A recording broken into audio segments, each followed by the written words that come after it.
The red emergency lights flashed across the bridge of the last Zellery command ship.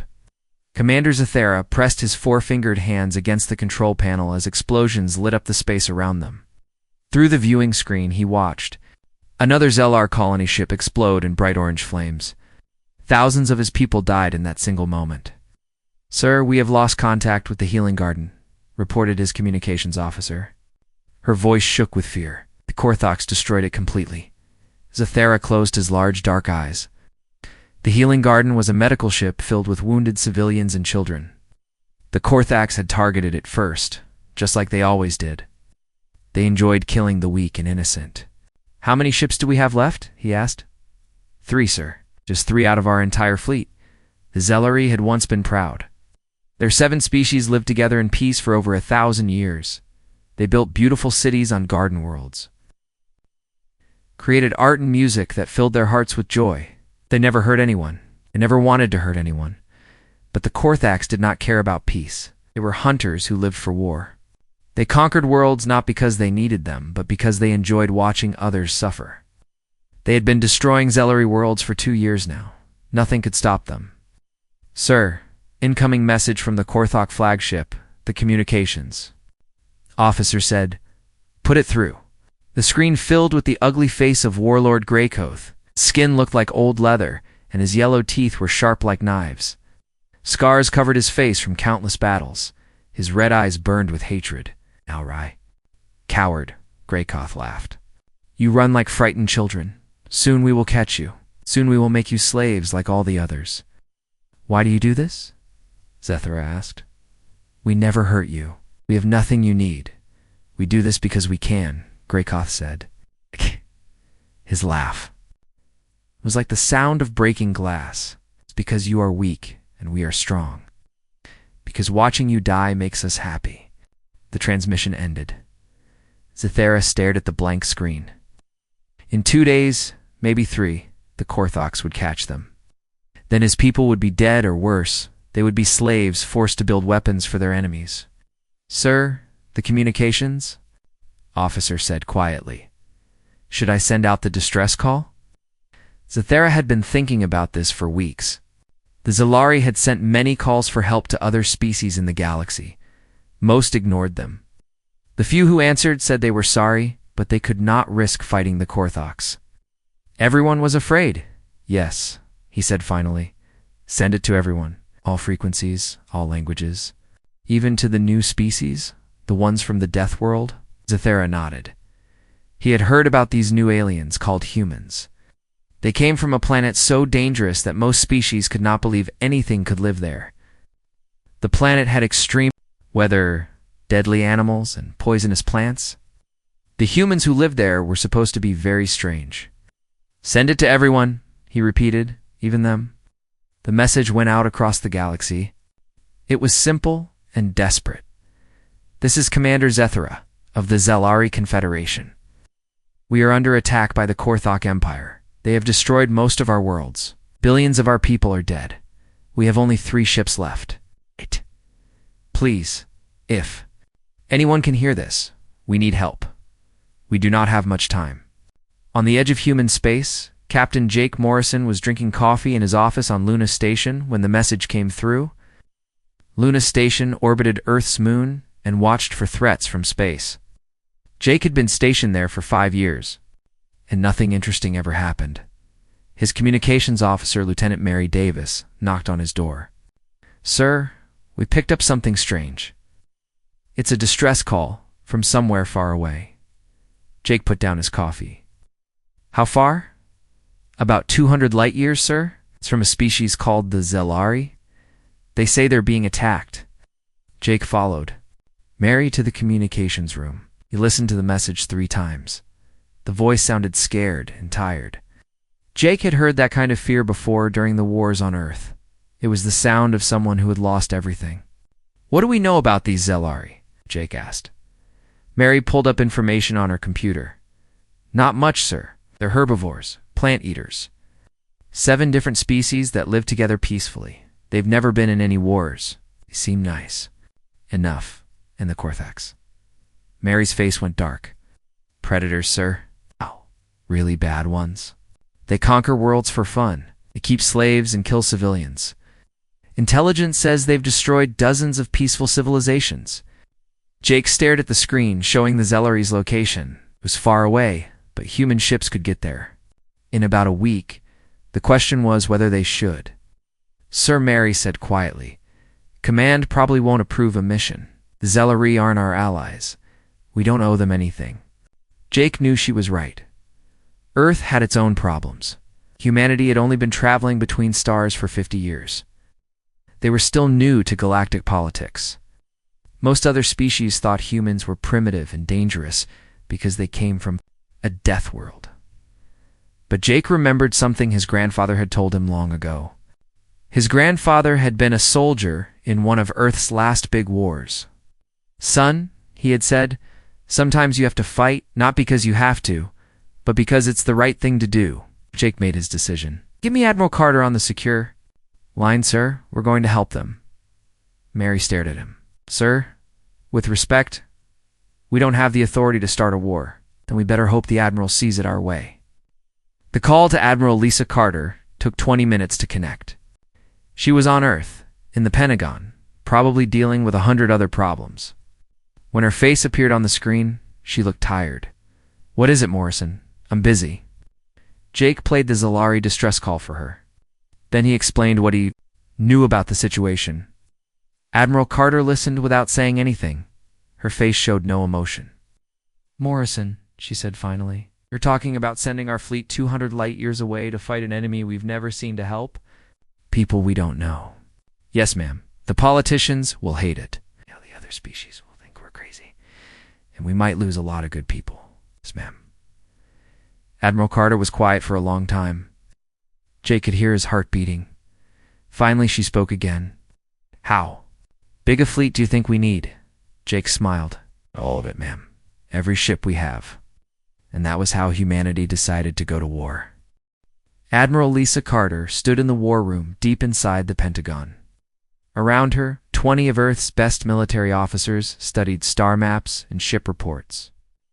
The room buzzed with activity as people prepared for humanity's first real space war. "Me what we have," Admiral Carter said to Colonel Mike Torres, her fleet commander. Colonel Torres pointed to numbers on the big screen. 200 ships, ma'am. Everything we can spare without leaving Earth defenseless. The flagship will be the UES Vengeance, our biggest and newest battleship." Captain Amanda Brooks, the head of fighter operations, stepped forward. "We have 800 fighter craft and their pilots ready to go. Most of them have combat experience from the Mars Rebellion." "Good," Admiral Carter said. "What about ground forces?" Lieutenant Commander Steve Parker answered. 15,000 Marines, ma'am.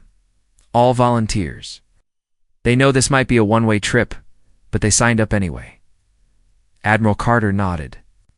These were good people. They understood that sometimes you had to fight for strangers because it was right. She looked at the star map showing Zellari's space, so far from Earth. "How long to get there?" she asked. 1 week at maximum speed," Colonel Torres replied. "But ma'am, we don't know if we'll arrive in time. The Zellari might already be dead, and we better hope they can hold on a little longer." 200 light years away, Dr. Kelevy received the most surprising message of his long life. The herbivore scientist had spent 40 years studying different species across the galaxy. He thought he understood how the universe worked. Then the humans sent their reply to the Zellari distress call. "This is Admiral Lisa Carter of the Earth Defense Force," the message said. "We are sending 200 warships to assist you. Hold your position. Help is coming." Dr. Kalavi played the message again. 200 ships. It's not 2 or 3, but 200. These humans were sending their entire fleet to help people they had never met. "Dr. Kalavi." His assistant called out, "I have the data you requested about the humans."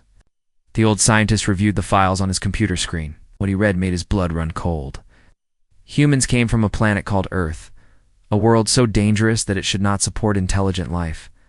The gravity was twice what most species could handle. The weather included storms that could destroy cities. The planet was full of predators that hunted and killed for food. But that was not the worst part. The worst part was human history. These creatures had been fighting wars for their entire existence. They had weapons that could destroy planets. They had fought so many battles that violence was part of their culture. They even fought each other when they had no other enemies. "Sir," his assistant said nervously, "are you sure we should accept their help? They sound very dangerous." Dr. Kelevy thought about this. The humans did sound dangerous. But the Korthoks were about to kill everyone he had ever loved. "Sometimes," he said quietly, "you need dangerous friends to fight dangerous enemies." Korthok space, Warlord Greykoth was enjoying his victory celebration. His ships had just destroyed another Zalari colony. The screams of the dying had been music to his ears. Soon, the last Zalari ships would be caught, and their crews would become his slaves. "My lord," his intelligence officer interrupted the celebration. "We have received new information about the Zalari situation." Greykoth turned his ugly face toward the officer. "What is it? Have they found more ships to send against us?" "No, my lord, but they have allies coming. A species called humans is sending a fleet to help them." Greykoth laughed so hard that other Korthoks in the room stepped back in fear. "Humans? Those primitive Deathworlders? How many ships are they sending?" 5, 10, 200, my lord." The laughter stopped. Greykoth stared at his officer. 200? Are you certain?" "Yes, my lord." Our spies confirmed it. "They are 1 week away from Zalari space." Greykoth thought about this news.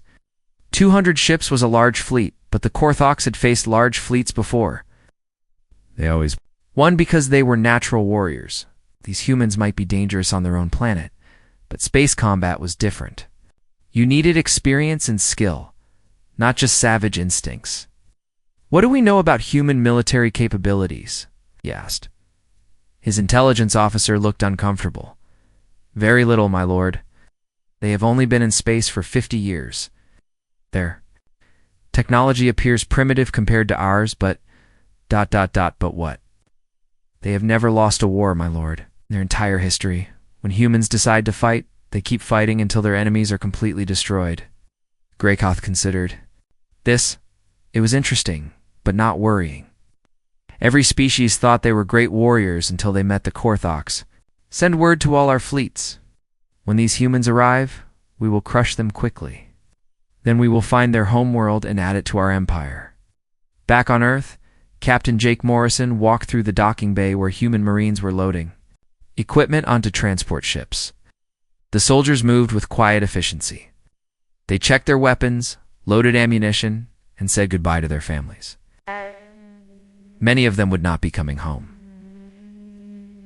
Jake stopped to talk to Sergeant Bobby Clark, veteran of 3 different Earth conflicts. "You ready for this, Sergeant?" Sergeant Clark smiled grimly. "Ready as anyone can be for fighting aliens, sir." "The men are asking questions, though." "What kind of questions?" "They want to know why we're risking our lives for strangers." "Them think we should stay home and protect Earth." Jake understood their concerns. It was natural to want to protect your own home first. But he also understood something else, something that made humans different from other species. "Tell them this, Sergeant," Jake said. "We're not just fighting for the Zalari. We're fighting for the idea that strong people should protect weak people. If we let the Korthoks destroy the Zalari, who will they attack next? How long before they come for Earth?"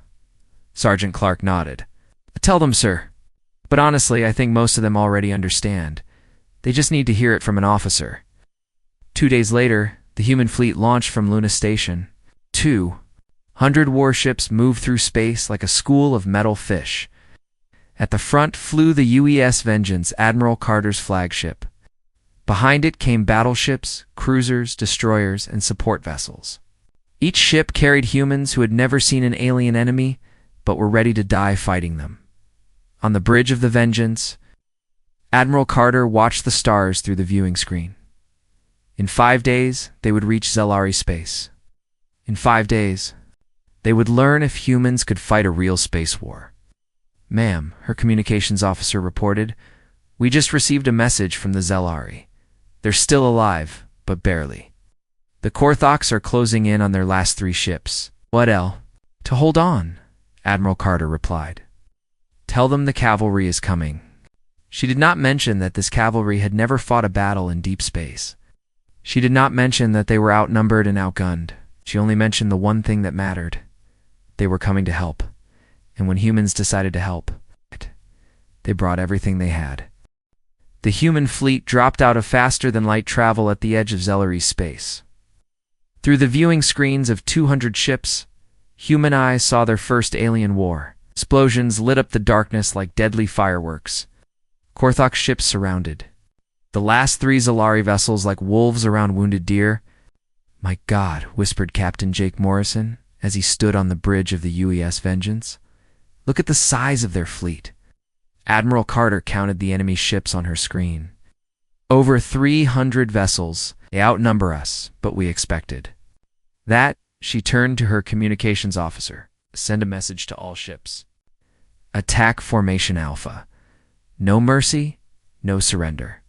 The human fleet spread out like a deadly net. Captain Morrison took command of the rescue operation while Admiral Carter coordinated the main attack. On screens throughout the fleet, human officers watched as Korthok ships prepared to destroy the last Zalari survivors. "This is Captain Morrison to all fighter squadrons." Jake spoke into his microphone. "Launch immediately. Protect those Zellary ships at all costs." Commander Sarah Williams led the first fighter wing into battle. She had flown combat missions over Earth's oceans and knew how to fight outnumbered. But this was different. These were aliens, and the stakes were higher than any battle in human history. "Fighter Wing Alpha, follow my lead," she called to her pilots. "Hit them fast and hit them hard." The human fighters moved like angry wasps. They were smaller than Korthok ships, but much faster. Sarah led her wing straight through the middle of the Korthok formation, firing at everything that moved. Behind her, 20 more fighters followed, their weapons lighting up space with deadly energy. The Korthoks had never seen anything like it. Most species flew defensively, trying to avoid damage. But humans flew straight into danger, trading their own safety for better attack positions. 2 human fighters exploded under Korthok fire, but their sacrifice allowed 10 more to get clear shots at enemy ships. On the Zalari command ship, Commander Zathera watched the battle with amazement and horror. The humans fought like nothing he had ever seen. They attacked enemy ships 3 times their size without hesitation. When Korthok fighters tried to retreat, human pilots chased them down and destroyed them. "Sir," his communications officer said with shock in her voice, "the humans are actually winning." Major Chris Johnson commanded the Marine assault teams. When human fighters cleared a path, his men launched boarding pods at damaged Korthok ships. The pods were small metal containers that carried 6 Marines each. They crashed through enemy ship hulls like bullets through paper. "Boarding Team Alpha, you're inside enemy Vessel 7, Johnson reported over the radio. "Clear it deck by deck. Kill everything that moves." The Marines moved through Korthok ships like deadly ghosts. They had trained for boarding actions on Earth's space stations, but fighting aliens was different. The Korthoks were bigger and stronger than humans, but they had never faced soldiers who fought with such organized violence. Sergeant Danny White led his team through the corridors of a Korthok battleship. The walls were covered with dark metal and strange alien writing. The air smelled like rotting meat and fear. "Movement ahead," whispered Private Lucy Stone. She raised her rifle and aimed at a shadow moving around the corner. 3 Korthok warriors charged around the corner, roaring battle cries and firing energy weapons. They were huge creatures with thick skin and sharp claws. In hand-to-hand combat, any one of them could kill several humans, but the humans did not fight hand-to-hand. They used teamwork and superior tactics. Lucy shot the first Korthok in the chest. Sergeant White threw a grenade that killed the second. Private Tom Baker flanked around and shot the third from behind. "Deck secure," White reported. "Moving to the next level." Throughout the Korthok fleet, the same scene played out dozens of times. Human Marines boarded enemy ships and cleared them with ruthless efficiency. They showed no fear and gave no mercy. When Korthoks tried to surrender, the humans shot them anyway. This was war, and in war, enemies died. Dr. Kalavi watched the battle from his damaged Zellary ship. He had studied many species and many wars, but he had never seen anything like this. The humans fought with a combination of intelligence and savagery that terrified him. "Sir," his assistant called out, A human ship is requesting permission to dock with us, Granite Kalavi said. He wanted to meet these strange warriors who had come so far to help them. Captain Emma Davis led a team of human special forces onto the Zellery ship. She was a small woman with short blonde hair and cold blue eyes. She moved with the quiet confidence of someone who had killed many enemies. "Are you in charge here?" she asked Dr. Kelavi, in perfect Zellari language. "I am Dr. Kelavi. How do you speak our language?" "We learned it from your transmissions," Emma replied. "We always study our allies and our enemies." "Are there any Korthoks on this ship?" "No, they were going to board us when you arrived," Emma nodded. "Good, my teams are clearing the other 2 ships. If we find any Korthoks, we will kill them." She said this like she was talking about the weather. Dr. Kelavi stared at her. "You would kill prisoners?" "Korthoks are not prisoners," Emma said simply. "They are targets. There is a difference." Outside, the main battle continued. Admiral Carter's battleships engaged the Korthok fleet in a deadly dance of death. Human ships were smaller and more maneuverable. They used hit-and-run tactics, striking hard and moving away before the enemy could respond. The Korthoks tried to use their traditional tactics. They formed battle lines and fired heavy weapons at long range, but the humans refused to fight that way. They split up into small groups and attacked from multiple directions. When Korthok ships turned to face one attack, humans hit them from behind. "Enemy flagship is attempting to escape," reported Captain Amanda Brooks from her command ship. "Not today, Admiral," Carter replied. "All ships focus fire on that vessel. I want it destroyed." 20 human warships turned their weapons on the Korthok flagship. The massive alien vessel tried to fight back, but it was overwhelmed. Its shields failed under the concentrated fire. Its hull cracked and began to burn. Finally, it exploded in a ball of fire that lit up half the star system. Warlord Greykoff died without understanding what had happened. He had expected to fight civilized enemies who followed the rules of war. Instead, he faced Deathworlders who made their own rules. His last thought was amazement that such small creatures could be so deadly. The battle lasted 6 hours. It ended. 300 Korthok ships were destroyed or disabled. The human fleet had lost 18 ships and over 2,000 crew members. It was a victory, but it came with a price. Dr. Kalavi stood on his bridge and watched human ships moving among the wreckage. They were finishing off damaged Korthok vessels and rescuing their own wounded. They worked with the same cold efficiency they had shown in battle. "Sir," his assistant whispered, "should we thank them?" Dr. Kelavi thought about this. The humans had saved his people, but they had also shown a capacity for violence that frightened him. They fought not just to win, but to completely destroy their enemies. They took no prisoners and showed no mercy. "Yes," he said finally, "we should thank them.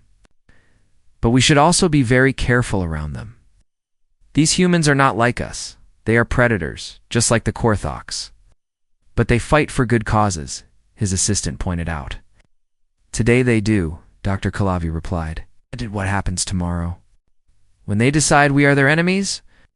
It was a question that would haunt the galaxy for years to come. 3 days after the battle at Zellery Prime, Admiral Carter made a decision that shocked the entire galaxy. She called a meeting with all her ship captains using the fleet's communication system. 200 human officers appeared on screens. "Throughout the flagship, ladies and gentlemen," Admiral Carter began, "we have completed our mission. The Zellari are safe. We could go home now and call this a victory." Captain Morrison nodded from his command chair. "But we're not going home." "Are we, Admiral?" "No, we are not." Carter's voice was cold as space itself. "The Korthok Empire still exists. As long as it exists, it will continue to destroy innocent people. We cannot allow that to happen." Captain Tony Richards, commander of the battleship, U.S. Thunder, spoke up from his screen. "What are you proposing, ma'am?" "Total war," Carter replied simply. "We hunt down every Korthok ship, every Korthok base, every Korthok world. We do not stop until their empire is completely destroyed." The captains were quiet for a moment. This was not just warfare. This was extermination. Finally, Commander Beth Martinez of the destroyer U.S. Lightning asked the question everyone was thinking. Admiral, with respect, do we have the authority to wage a war of extermination? Carter smiled, but it was not a happy smile. The Korthoks gave up their right to exist when they chose to prey on the innocent. We don't need permission to remove a cancer from the galaxy. Dr. Kalavi listened to the human communications from his ship. The Zellery had been invited to the meeting as allies, but now he wished he had not heard Admiral Carter's words. These humans were not just warriors, they were something much more dangerous. Sir, his assistant whispered, they're talking about genocide. I know, Dr. Kalavi replied. And the terrifying thing is, they have the power to do it. The human fleet split into hunting groups. Each group had 20 to 30 ships led by experienced commanders. Their mission was simple: find Korthoks and destroy them. No negotiations, no mercy, no prisoners. Captain Lisa Thompson led Hunt Group Alpha toward the Korthok mining world of Vex Minor.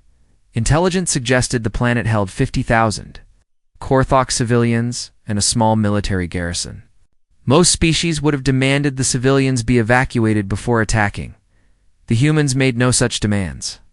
All ships prepare for orbital bombardment, Thompson ordered as her group approached the planet. Target all military installations, mining facilities, and population centers. Ma'am, her weapons officer asked, what about civilian casualties? Thompson looked at him with cold eyes. There are no Korthok civilians, Lieutenant. There are only Korthoks who haven't picked up weapons yet. The bombardment of Vex Minor lasted for hours. When it ended, the planet was a burning wasteland. Every Korthok on the surface was dead. The mining facilities were destroyed.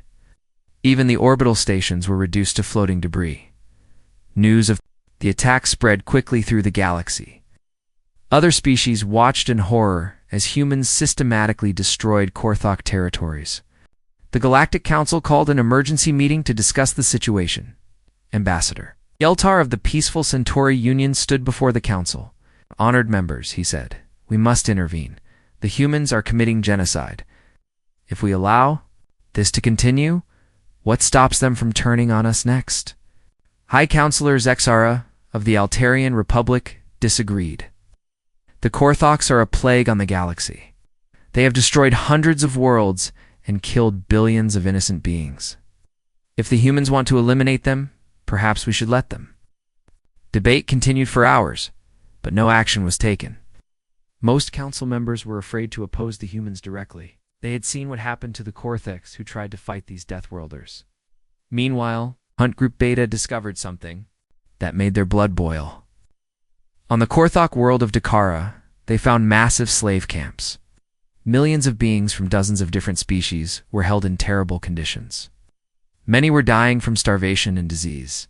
Captain Danny Cooper led the ground assault to liberate the camps. What his Marines found there would haunt them forever. The Korthoks had not just enslaved these people, they had tortured them for entertainment. Children were separated from their parents, families were broken apart and forced to fight each other for food. Jesus Christ, whispered Sergeant Mike Wilson as he walked through one of the camps. How can anyone do this to innocent people? The liberated slaves told stories of unimaginable cruelty. The Korthoks had used them as test subjects for new weapons. They had forced them to build monuments to Korthok victories. They had killed anyone who showed signs of hope or resistance. Captain Cooper sent a message to Admiral Carter describing what they had found. Her response was broadcast to the entire human fleet. No quarter, no mercy, no survivors. The hunt intensified. Human ships appeared in Korthok space like angels of death. They struck without warning and left nothing alive behind them. Korthok merchant vessels, military bases, communication stations, everything was destroyed with ruthless efficiency. On the Korthok fortress world of Grimrock, General Thockamer tried to organize a defense. He had 50,000 troops and heavy weapons. He thought he could hold out against the humans until reinforcements arrived. He was wrong, Major. Ellen Brooks led the assault on Grimrock. Her Marines landed on the planet's surface in the middle of a thunderstorm, using the weather as cover. They moved through the Korthok positions like ghosts, killing sentries and destroying equipment. Bravo team, take the command bunker, Brooks ordered over her radio. Charlie Team, secure the weapon depots. Delta Team, eliminate any Korthoks trying to escape. The battle for Grimrock lasted 18 hours. When it ended, every Korthok on the planet was dead. The humans had lost only 12 soldiers, while the enemy had lost 50,000. It was not a battle, it was a massacre. General Thokmar's last. Transmission was picked up by Korthok forces throughout the Empire. They are not soldiers. They are demons. Do not fight them. Run. Run as far as you can. Ash. But running did no good. The humans had tasted blood, and they would not stop until every Korthok in the galaxy was dead. They tracked fleeing ships across star systems. They hunted. Down hidden bases on remote planets. They showed the same relentless determination that had made them the dominant species on their own deadly world. The Galactic Council tried one last time to intervene. They sent a message to Admiral Carter, requesting a meeting to discuss terms for peace. Carter's response was broadcast across the galaxy. The Korthoks had their chance for peace when they chose to prey on the innocent, or they showed no mercy to children, to families, to entire civilizations. They tortured and killed for pleasure. We do not negotiate with genocidal predators. We eliminate them. Other predatory species throughout the galaxy received the message loud and clear. The Vaxan Empire, which had been planning to attack the peaceful Andromedans, suddenly decided to pursue diplomatic solutions instead. The Rakash Confederacy, known for their slave raids, quietly released all their prisoners and withdrew to their home systems. Word spread that the Deathworlders were hunting. Anyone who preyed on the innocent would face the same fate as the Korthoks. It was not a threat, it was a promise. Warlord Braktor, Greykoth's successor, tried to rally the remaining Korthok forces, sent messages to other aggressive species, asking them to join the fight against humanity. Most refused. They had seen the burning worlds and destroyed fleets. They knew that fighting humans meant death. My lord, his aide reported, the Zelgon pirates have declined to help us. So have the Mordok Raiders and the Skull Nebula Consortium. Braktor slammed his fist on his command table. Cowards. All of them. Don't they understand that if the humans destroy us, they could be next? His aide looked uncomfortable. My lord, perhaps we should consider surrender. Their actor. Roar of rage echoed through the command center. Korthoks, do not surrender. We will fight these Deathworlders to the last ship, to the last warrior. But deep in his heart, Braktor knew the truth. The Korthok Empire was dying. Humans had turned them from hunters into prey. Soon, there would be nothing left of his people but memories and burning worlds. The hunt continued, relentless and merciless. Across the galaxy, species watched and waited to see if the humans would stop with the Korthoks, or if their appetite for destruction would grow. The answer would determine the future of every civilization in known space. The final battle began at the Korthok homeworld of Vexstar. Warlord Braktor had gathered every remaining ship in his empire, nearly 400 vessels surrounding their ancient capital. The planet below held 20 billion Korthoks, including civilians who had been pressed into military service. Admiral Carter's fleet arrived like a storm cloud, made of metal and death. 200 human ships moved into attack formation while millions of Korthoks watched from the planet's surface. This would be the last battle of a war that had consumed entire star systems.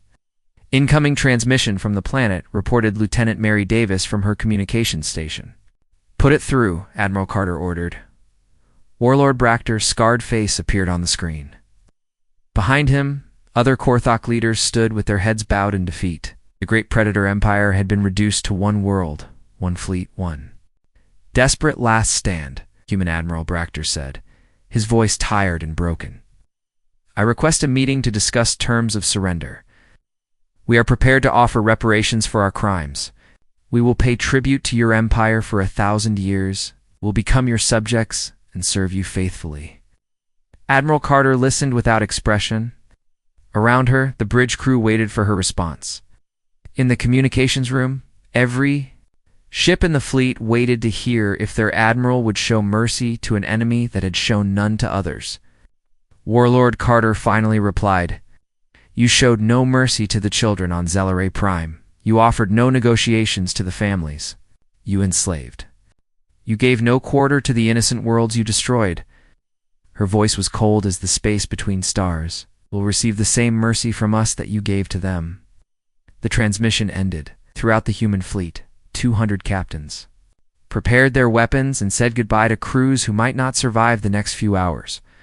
This was the largest Korthok force they had faced, and many humans would die before the battle ended.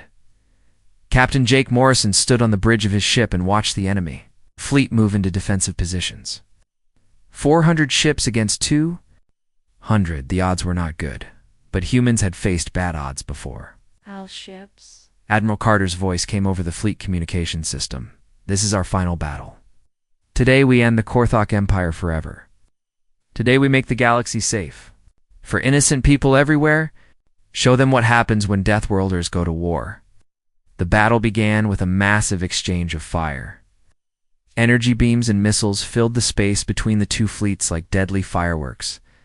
Korthok ships fired their heaviest weapons while human vessels moved in complex patterns to avoid destruction. Captain Tony Richards led the first attack wave.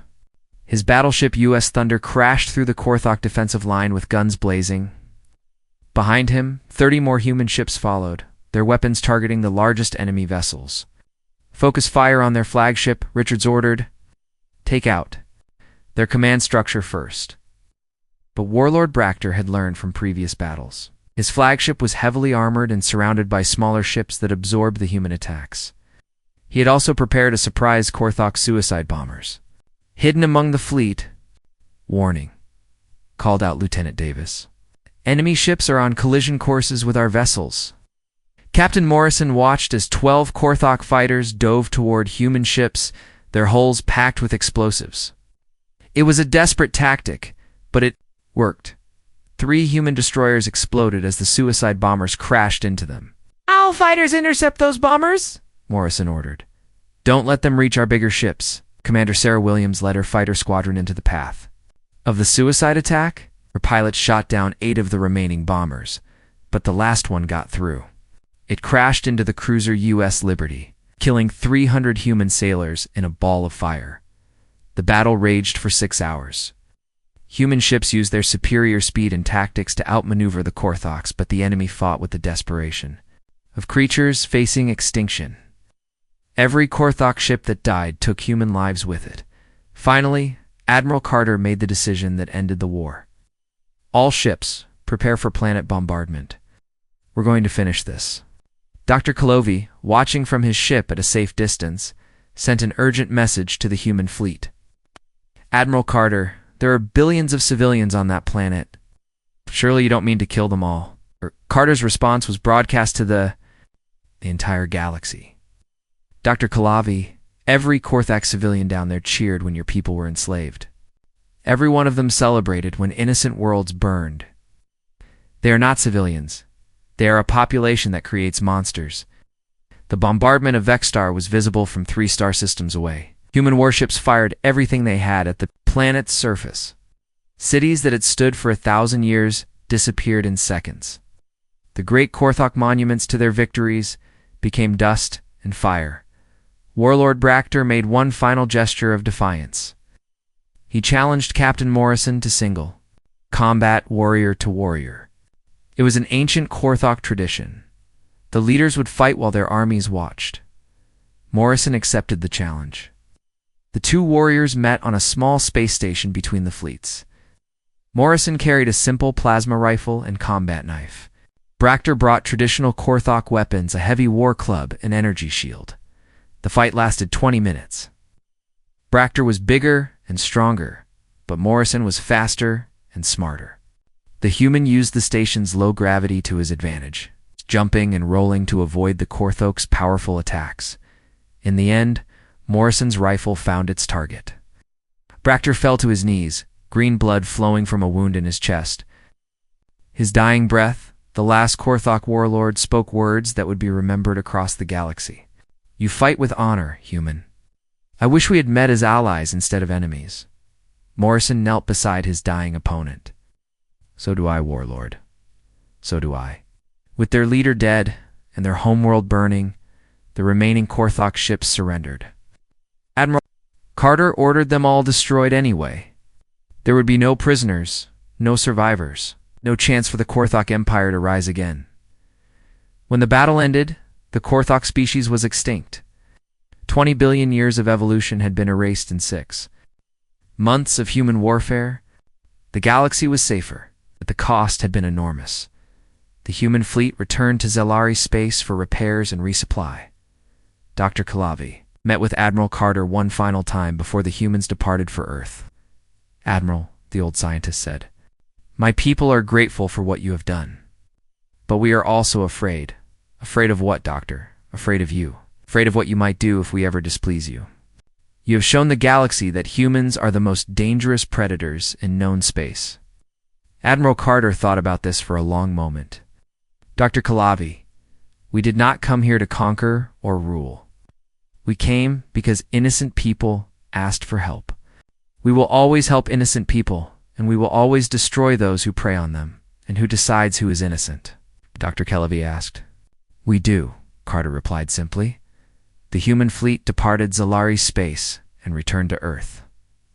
Behind them, they left a galaxy forever changed. The Galactic Council offered humanity membership and a permanent seat at their table. Admiral Carter politely declined. "We appreciate the offer," she told the Council, "but we prefer to remain independent. However, we want to make one thing very clear to everyone in this galaxy." She paused, making sure every species representative was listening. "We'll be watching.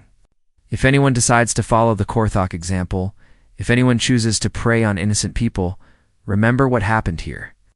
Remember that somewhere in the darkness, the Deathworlders are waiting.